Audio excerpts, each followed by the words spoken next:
boat went down. It's my birthday and I cry for one, two, cry for one, two, cry for one, two. It was very dramatic. You would cry too if it happened to you.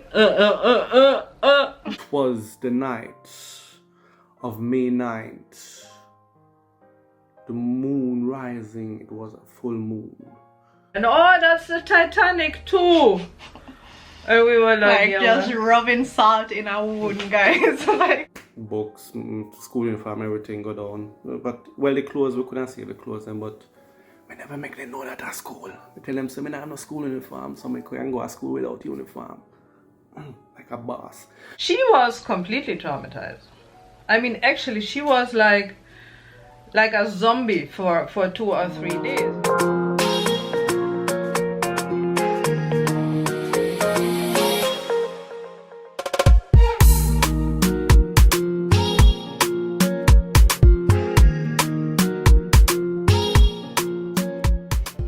lovelies, welcome back to my channel. It's your girl Mel and we are here with mommy. So Unonose is another story time with mommy. Guys, look what I have on. Look what I have on. So guys, this is no merch or anything. This is just something I ordered for myself. So it says Mixed Beauty Mel, the Jamaican mermaid, and I ordered this months ago when we were still in Germany, and it was at my brother's the whole time, and it just reached Jamaica, as in it was at my brother's in the States. And is afterwards me think about say I should have said the Jamaican mermaid, but you know, and show them the sleeve. There will be more to come. Oh, and there's some writing on the sleeves. This says her mind swims at depths most would drown in. And this side says she is a mermaid but approach her with caution.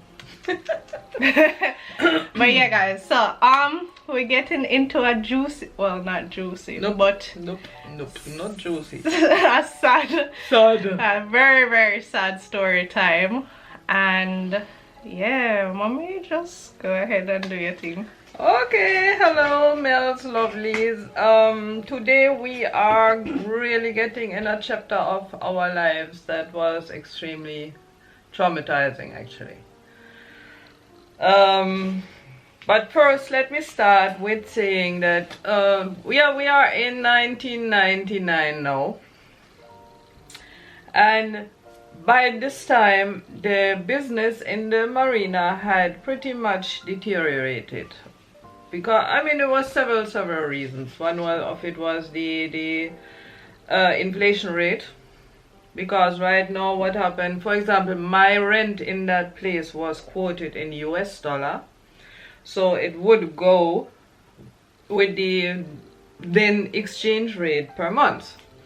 And we started at a level where let's say just take our money, 250 US dollar per month.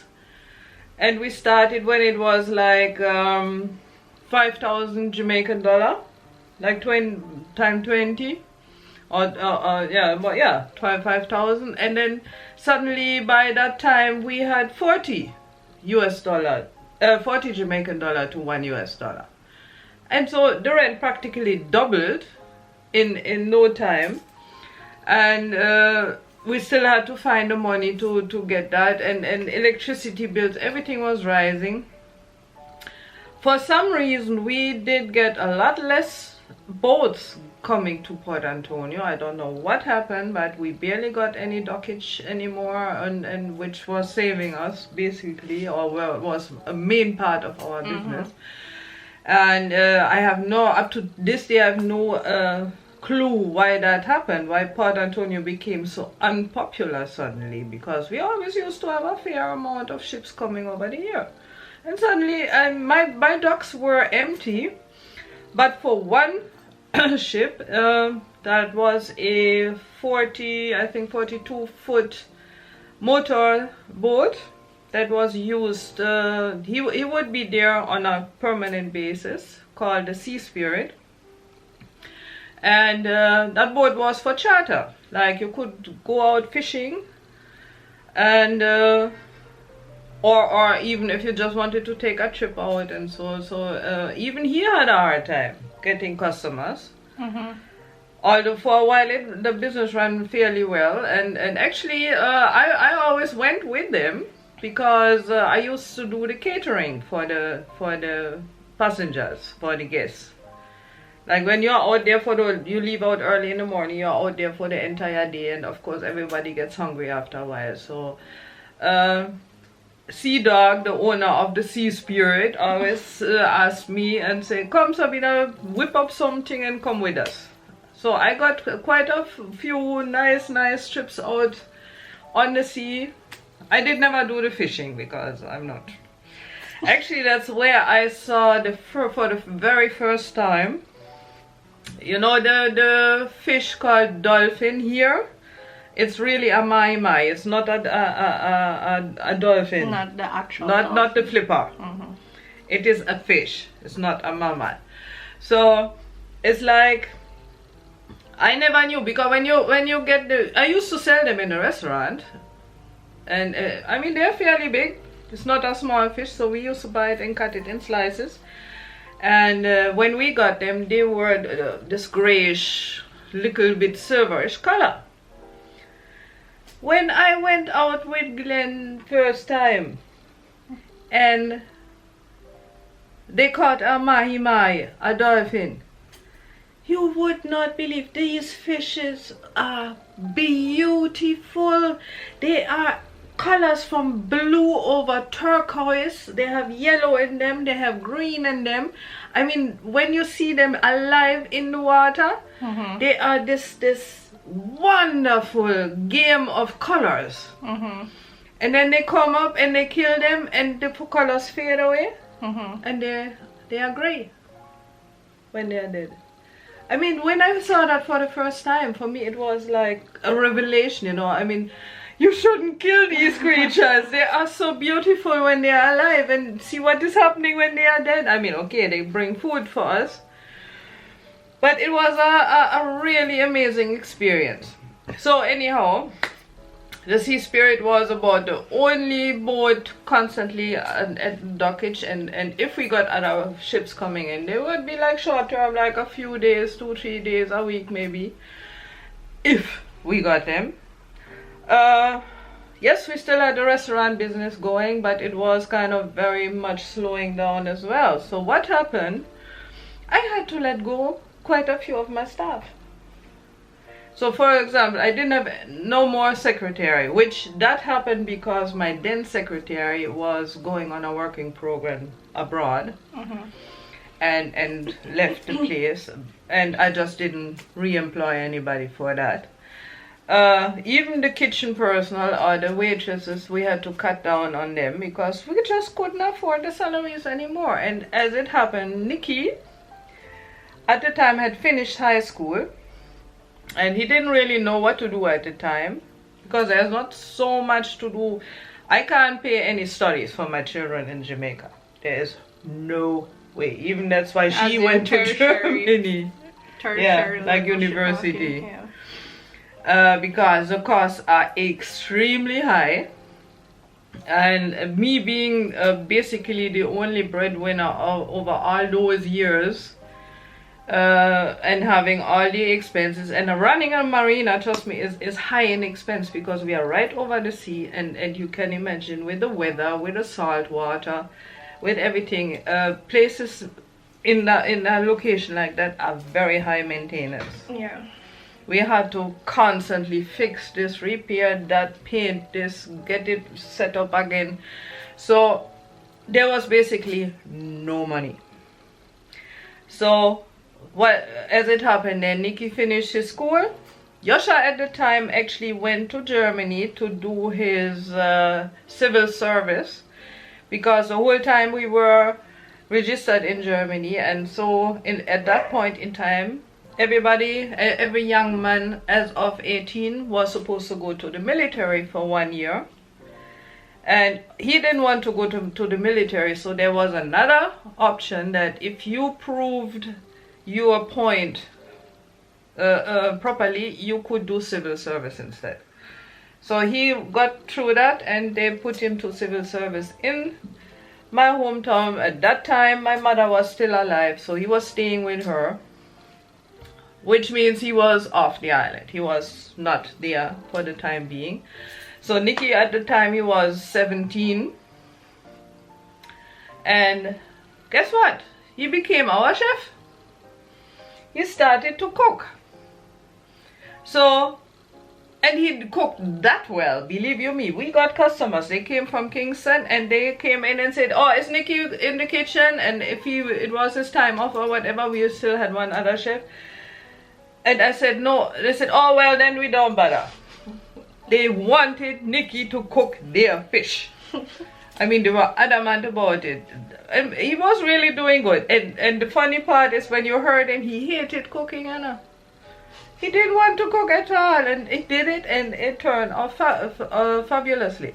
So, we spared one salary there already. Then we chipped in basically with the serving. So another salary is spared. I still had one waitress though. So it's like we really cut down on everything in the marinas just to survive.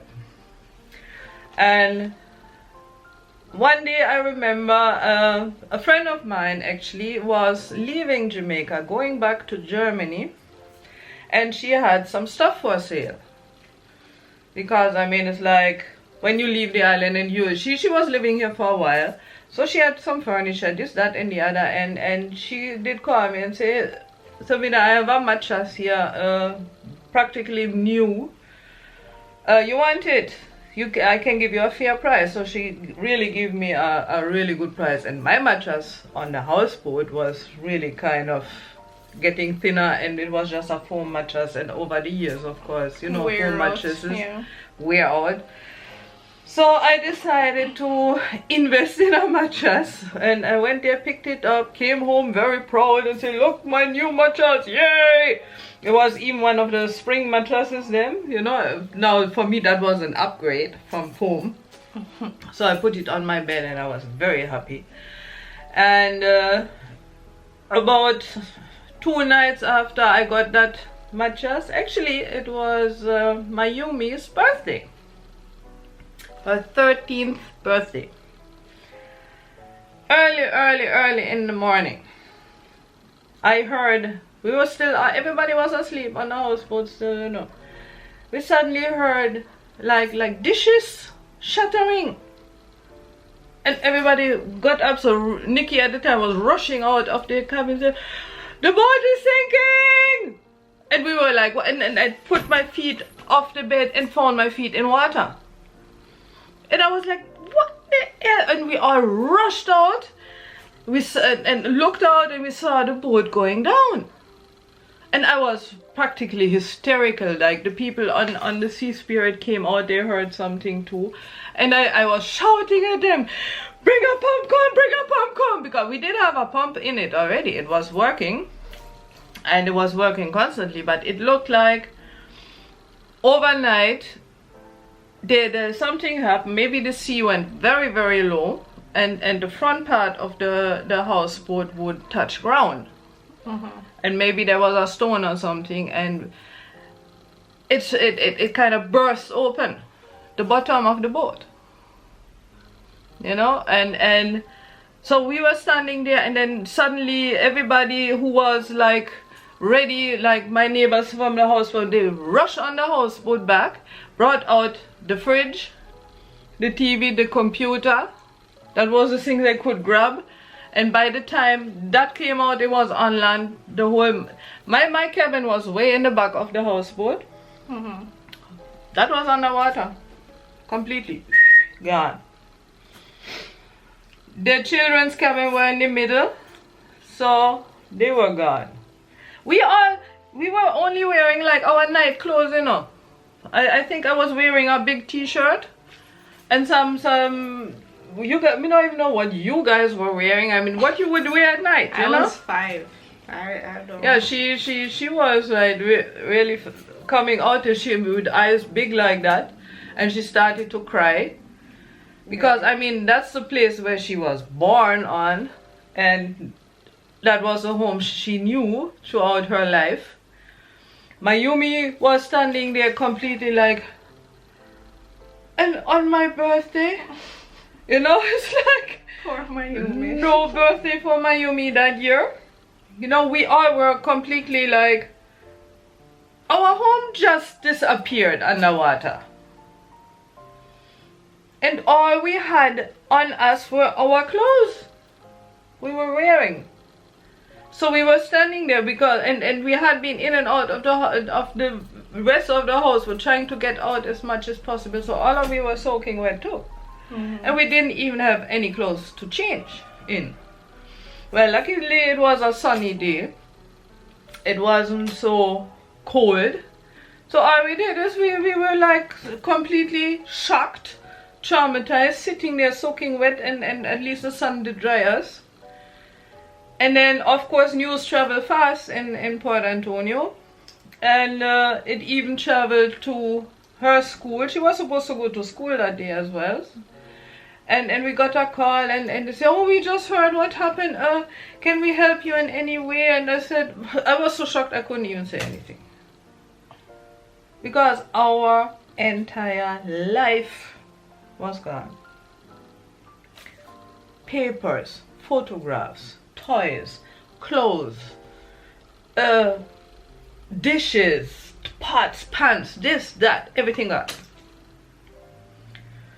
So I didn't even know what to say.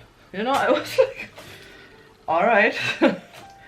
You know, so her teacher then, or the owner of the school, she was so considerate and kind. First of all, she sent us some dry clothes. She gathered together some stuff from her household, from some other people, because she knew we had a small child. Mayumi was there, Nikki was there. I don't know if who else was there. There were some other people around. Who was there then? Was Zion? Yeah, he was there. Is it Zanai. Zanai was there. Can't keep up with these alias names, guys. Yeah, it's kind of hard. And probably we had even, because at that time we always had people sleeping on the houseboat with around my children and stuff like that. So at least we got some dry clothes. Just could change and put on something dry, and something was found for her, something was found for everybody. And basically we were like, what to do now? And what happened then, Zanai and Nikki got some friends together and they started to dive. They started to go, well, the front part of the houseboat was still kind of upish in the water, and then it went down where my cabin was way underwater. Yeah, so like, you know how like the sea goes, so the further out you go, the deeper it goes. Right. So that's how the boat was my part was way underwater. So what they did, really, they put on their bath trunk and they started to dive. And in the meantime, my helper did come, and I said, well, no more place to clean for you or nothing. But what she did then, right away, once they started to dive up things, like they went into every cabin, in the wardrobes and everything, brought up clothes, brought up my brand new mattress, and put it on the ground. All the other mattresses from the other beds, what we did, we had some living room furniture. So they worked hard. They dove the entire day, in and out and up and down and bringing out stuff. And I mean, by evening they were completely exhausted. My helper started to wash right away. We got some soap. I mean, the first thing we had to dive up was our papers, you know, my passport, children's passport, money, whatever else was available. Some of the things could not be salvaged. All my photographs that I had from my family, my children, my time in Jamaica, everything.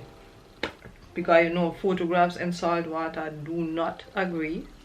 That's why, guys, even in my section, my baby pictures, yeah, everything I hardly have any. I have like maybe 5 of them or something. Yeah. While you know my sisters and brothers, they have others because They were in Germany. They were in Germany My and stuff mother like had that. them, So all yeah. my baby pictures are just Everything, gone. everything.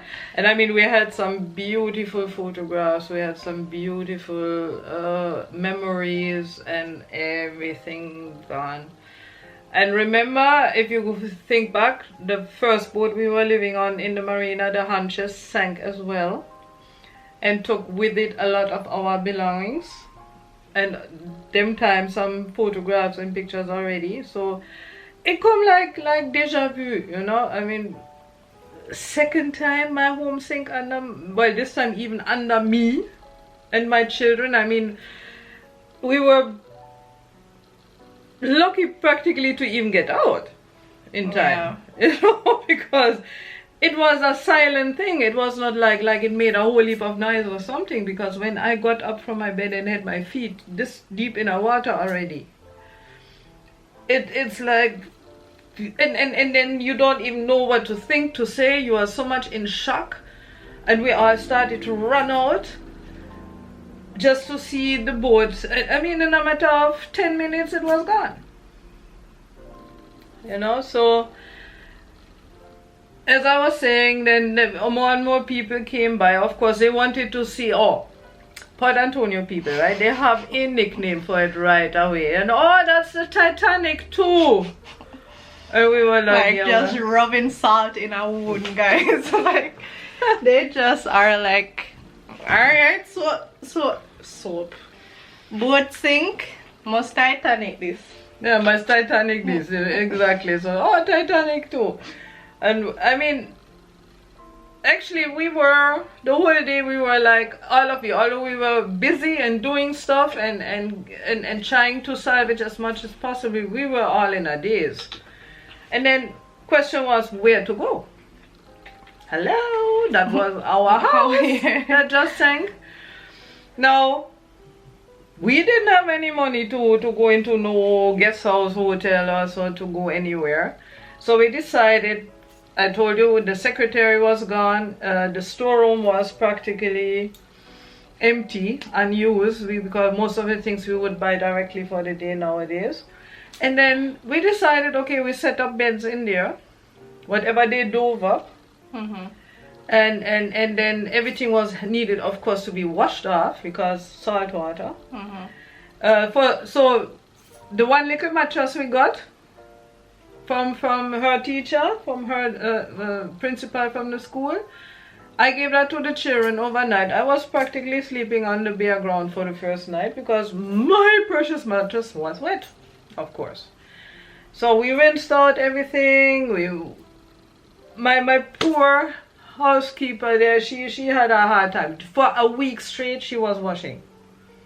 Every day, wash, get the salt water out, get the things back to order. Then we needed a place to hang them up, of course, you know. So the marina for a week looked like I don't know, like some bomb dropped in it, and people had to salvage whatever and hang up laundry and have furniture all over the place, because as I was saying, we dove up as much as possible. Mm-hmm. But all the beds apart from mine were built in, so it's not like we had beds to spare or anything. So and then, as I was saying, the mattresses were soaking wet, full with salt water, so we had to rinse them out, and then we put them upright to dry. Luckily they only took like 2 days or so to dry.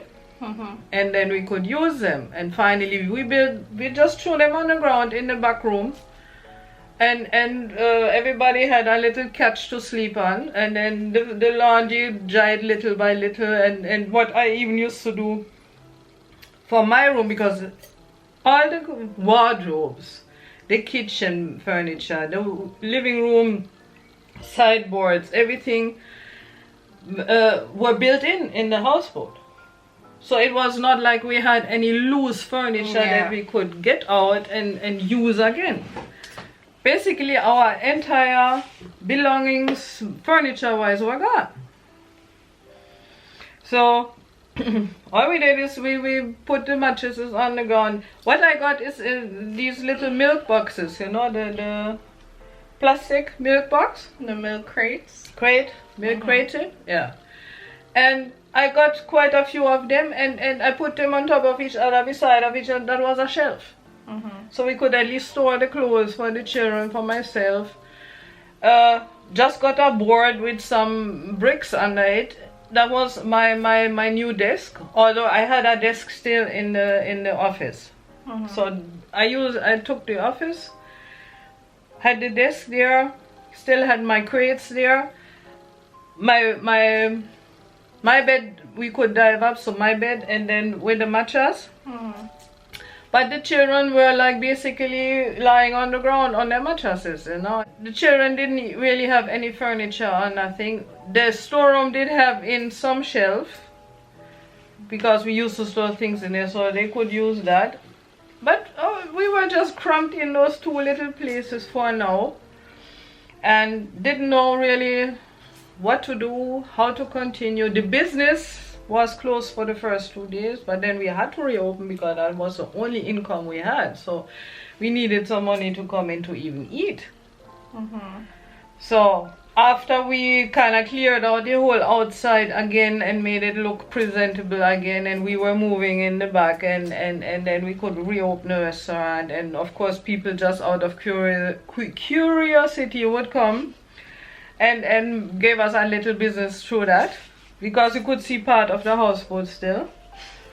Became an attraction. Yeah, that was practically, yeah, you know how people stay, they love to see catastrophes. And then actually what we did after the first stuff came out, and so we dismantled the houseboat. It couldn't stay like that. We couldn't bring it back up. That was no option, because when they dove down and they looked, there was this huge hole in there. It really kind of split open, and it wouldn't make sense. First of all, we would have to bring up the houseboat and put it on land. Now, what has caused this whole thing initially was when the houseboat came from Florida and reached Kingston. Apparently in Kingston they took it up with a crane and put it on land, and that was a huge mistake. It should have gone in the water right away, because when it was on land, something shifted slightly, not much, you know, slightly, but that boat was constructed to be strictly on the water, nowhere set on firm ground. And the whole construction kind of shifted a bit, which we found out fairly practically immediately when we got the houseboat, because we realized, wait, we went down in the bottom and looked and saw, ooh.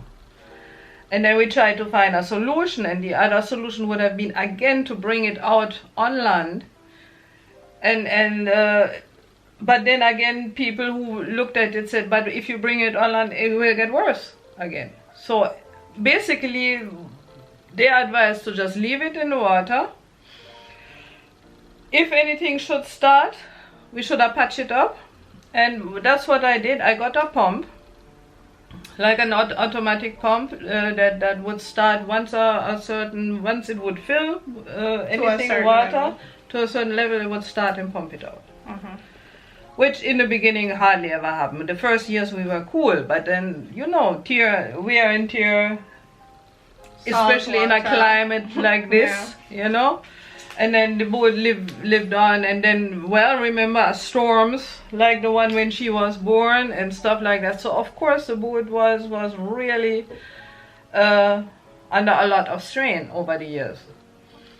So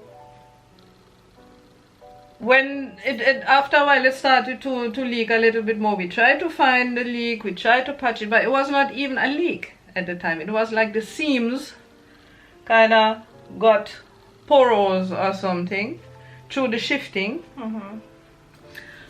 And so actually, well, long story short, we couldn't do anything anymore. We couldn't salvage nothing anymore, so we decided to dismantle as much as possible, because of course we had a lot of windows in there. We had some other stuff that could have been used to build maybe something else.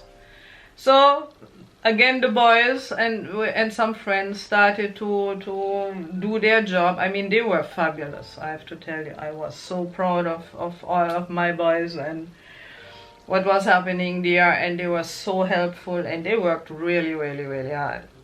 And we had a shed in the front of the property, so whatever was salvaged you could put in the shed.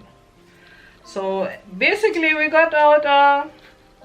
Anyhow, Zanai has a house right now. One of the houseboat windows is still in there to this day. So every time I pass by and see the window, it's like, oh, houseboat, you know. Yeah, well, so Mayumi was really, really unhappy, of course. What was she singing again? It's my party, yeah? The song that it's my birthday, I can cry if I want to. Oh yeah, it's my birthday, and that's what she was singing the whole day, that day when it happened. She was completely traumatized. I mean, actually she was like a zombie for 2 or 3 days. She was like in a daze completely, and she was crying, and actually around that time, not shortly before the movie Titanic did come out, and sometime a little bit later she would watch Titanic and she was crying, let me go, houseboat. She was I would sit there and watch that movie and cry, and then I think I remember Mayumi asking, "You want me to turn it off?"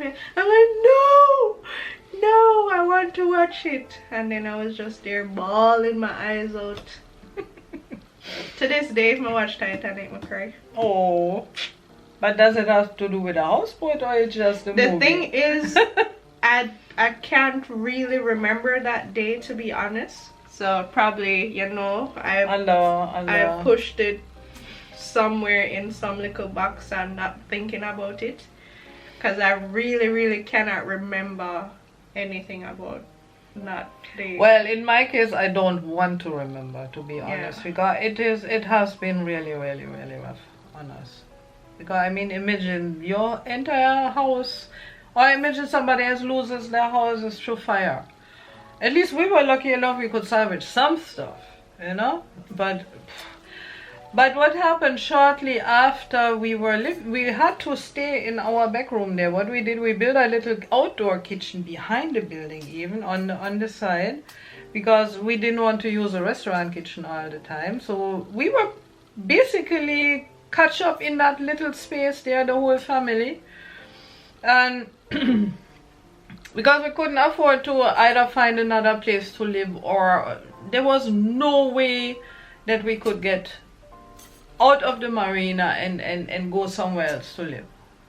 Financially, it did not work. So we just catch up in the back there and did what we have to do. And in time, I mean, luckily my Nikki and Zanai, so they were good with hammer and nails and stuff like that. So they started to build a little something here and a little bit something there, and it became more and more comfortable. The kitchen and the restaurant part, of course, were not touched and running as usual. And what we did once we were in the back, we tried to keep as calm as possible, so people would not really realize right away that people were actually living there. You know, so it was kind of a compromise. But we all were, I mean, it was like a deep cut in our lives. Completely and totally. And up to now, that's why I say I don't even know what I'm doing to do. Telling this story is not really what I want to do at all, because certain things come up again, and which I have tried to bury a long time ago. But I mean, that was a part of our life story and a real traumatic part. So I think I'll stop now. Yeah, guys, so I am also going to call my brother Nicky and see what he can remember from that time, and then I'm also going to try and see if I can get Mayumi to say something, if she wants to or not, or I don't know. maybe it was too traumatizing for her, so she also, you know, pushed it to the back. But yeah guys, so if those clips are coming, they will be coming in right now. Hello people, the story of how I remember how the houseboat sank. Before I get to the part where, you know, the houseboat sink and stuff, let me give a backstory of what probably caused it to sink. You know, well, the boat was pretty close up to the shore. That's where we had it docked, basically, tied on rope and stuff. And you know, with the moon, tide goes up and down.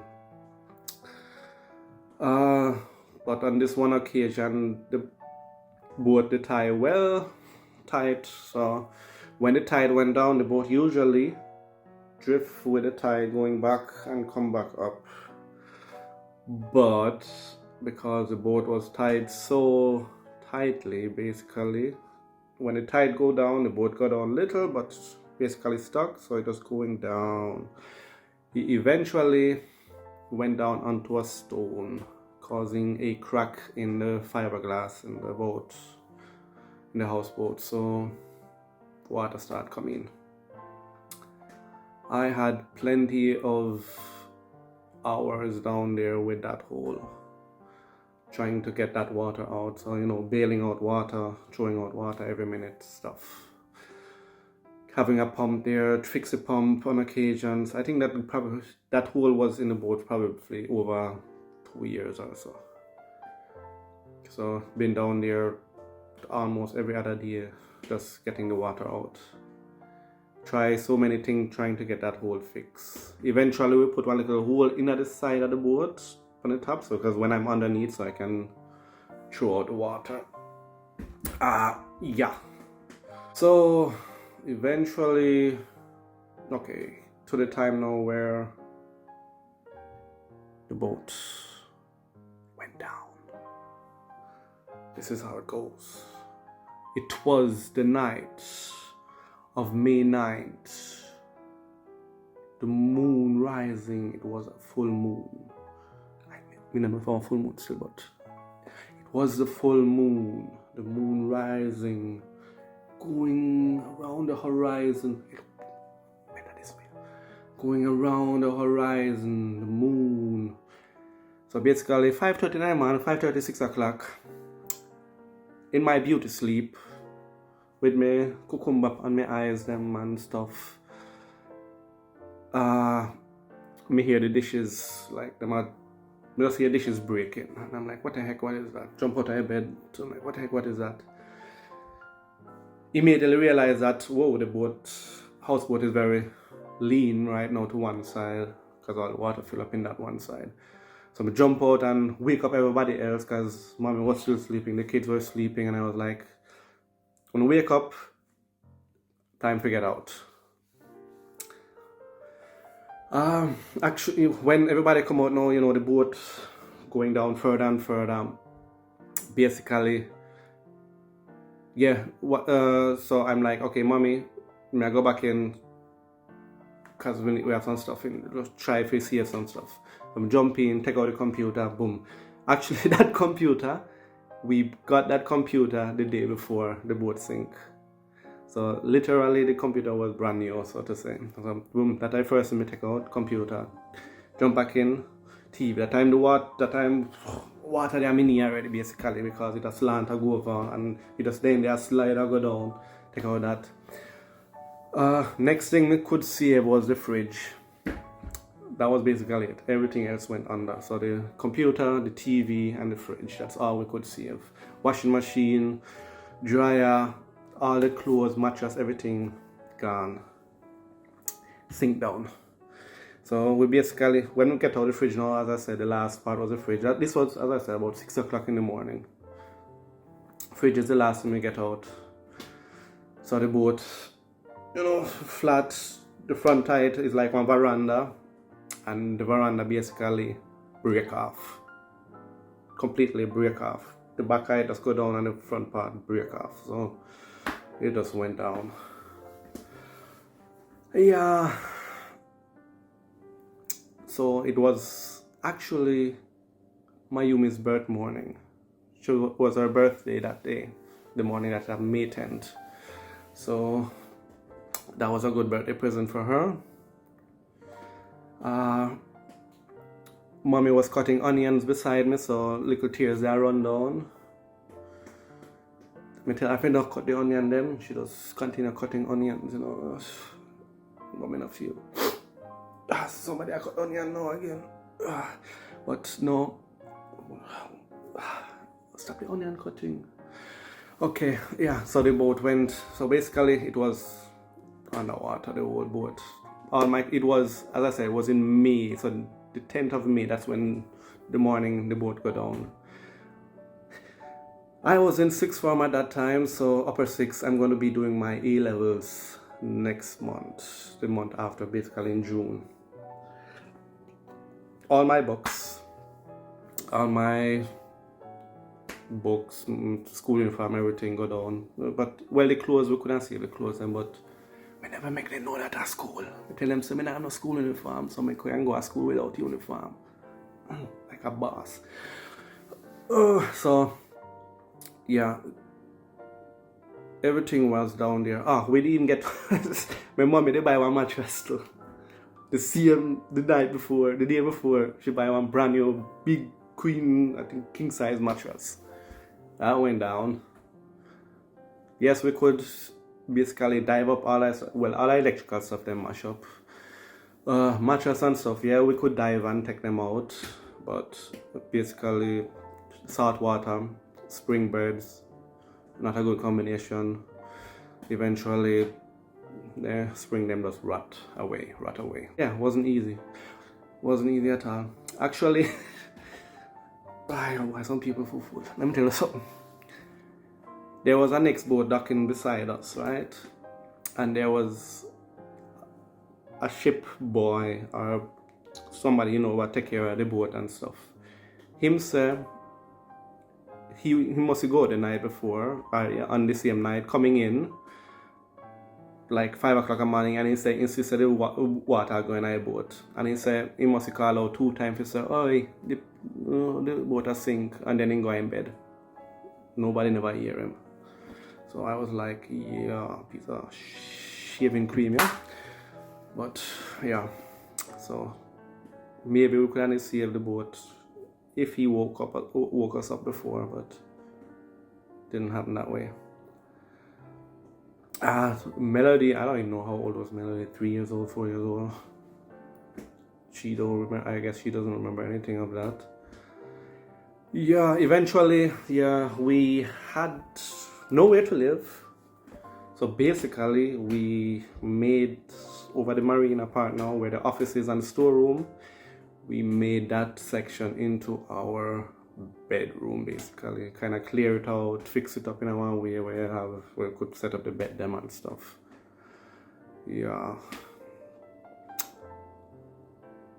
And that's where we were for a while. I hope this is good enough for you guys.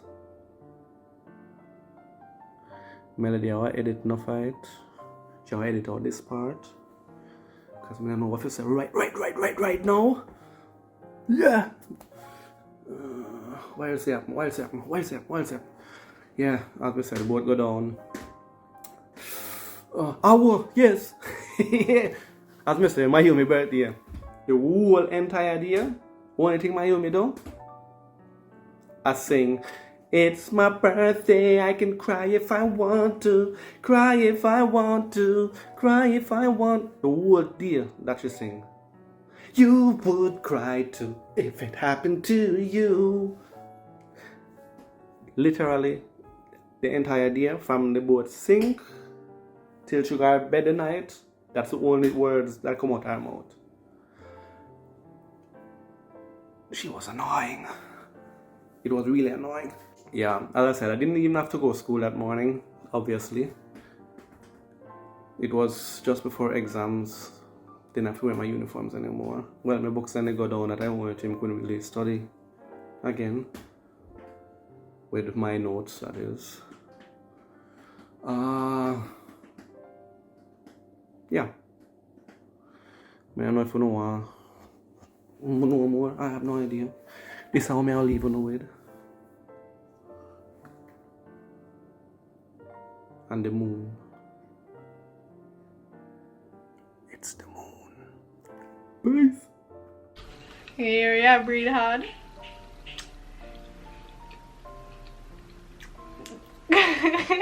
Guys, this is Mayumi's side of the story. Oh, we're just jumping right into Yes, it. because everybody else has told their part already. Excuse me. I've never done this before, okay? This is the first time I'm actually being included like this. So, it was the morning of May 10th, 5 o'clock in the morning. My 13th birthday. I woke up to the shattering sounds of plates and glass and whatever else could break. As I opened my eyes, these pretty eyes, I saw the back end of the houseboat tilting further down and further down and further down. And I jumped up, and the only thing that came to mind was the kittens. Yes, that's all I cared about. We had 2 cats, 2 female cats, and they both had kittens. One of them, the kittens were about a week old, or a little over a week old, and the others were about a month old. And that was my only concern. I didn't care about anything else in the house. Me, poor little 13-year-old, just turning teenager. That's all I cared about. So I jumped up, ran out of the room into the living room, and because we had them in a little cupboard area, went to the cupboard and took up as many as I could, and ran out, placed them down, ran back in. I think it was about 9 kittens in total. So the first set, I think I took up about 4, and then I went back in, and I think I only got like 2 or 3 more. And then everybody's like, get out, don't you see the houseboat sinking? I'm like, but the kittens, I need to get the kittens. And then I ran out, and I tried to sneak back in, but they didn't let me in. So I think 1 or 2 kittens died, I don't remember. And then after a while, when the sun started coming up and the houseboat was all sunken already, well, it wasn't fully underwater, but half of it was underwater, and where my room was, I looked through the window from outside, and I saw another kitten floating on a I think it was like a sponge cushion. I was like, yes, 1 more is alive. My God, I was very happy. So what happened after that? I think, well, yeah, so after sun came up and whatever, mommy called some people like Zanai and some other people to come and help us get out the rest of the stuff out of the houseboat.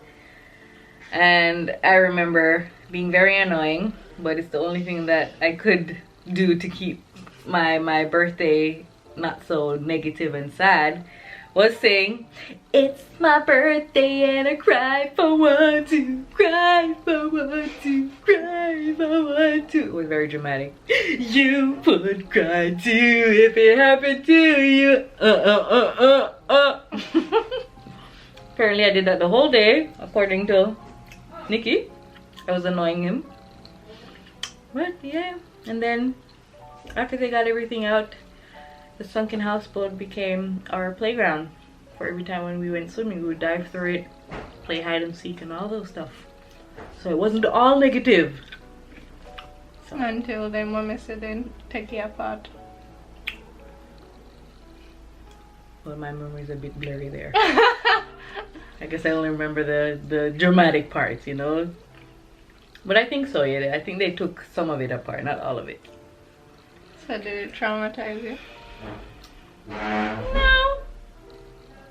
I guess because so much crap has happened in our life. It was just like, another thing. We'll get through this. And plus, as kids, it doesn't really affect us like that. I don't know. Or maybe I'm just too tough. It wasn't that traumatizing to me. course, it was sad losing my house, but then we just made our living space right across from where the houseboat was. So I don't know if you told that part of it. So. Yeah, behind the Yes, behind the restaurant. in the storeroom and stuff. And it was much different because it's just like right across there. It was a bit smaller, of course, but not much different. So it wasn't that traumatizing for me. All I know is that I hated the number 13 after that, though. So. I'm gonna say, and you never had a 13th birthday, huh? No. So guys, guess what? We'll probably have to go give Mayumi back on 13th birthday one of these times. When COVID is all over and stuff, we're going to come together with the subscribers and make Mayumi have a 13th birthday. Because I spent that day singing that song. Annoying everyone. And annoying everyone and trying to get stuff out of the houseboat and trying to save my kittens. Yes. So yes. Alright guys, so this was Mayumi's side and what she could remember. So this would be it for the story time. Yes, that was it. Thank you so much for watching. You know, ups and downs in our lives. Some stories are funny, some are not so funny, some are sad, some are traumatizing. This is a traumatizing one, but you know, we got to end the year with a big bang. This is the big bang. And yeah, we hope you guys still continue enjoying our story time. You know, in the new year we still will be continuing. We're just in 1999. We have a couple more years to go. So still have a couple more story times to come. Couple more catastrophes. Couple more catastrophes are coming ahead as well, you know, that weren't very pleasant. But yeah, thank you so much for your support. Greatly appreciated. Yeah. And please guys, remember to like, share and subscribe if you haven't already, you know, so you can get notified whenever we are posting, because we also do a lot of premieres. That means while you are watching the video, you can chat with us live in a live chat. So yeah guys, thank you so much for watching, and we wish you a happy new year, and we just hope that 2022 gets better for all of us, and you know, just wishing you happiness and joy throughout the year. So anything you want to say? Nope. Okay, bye.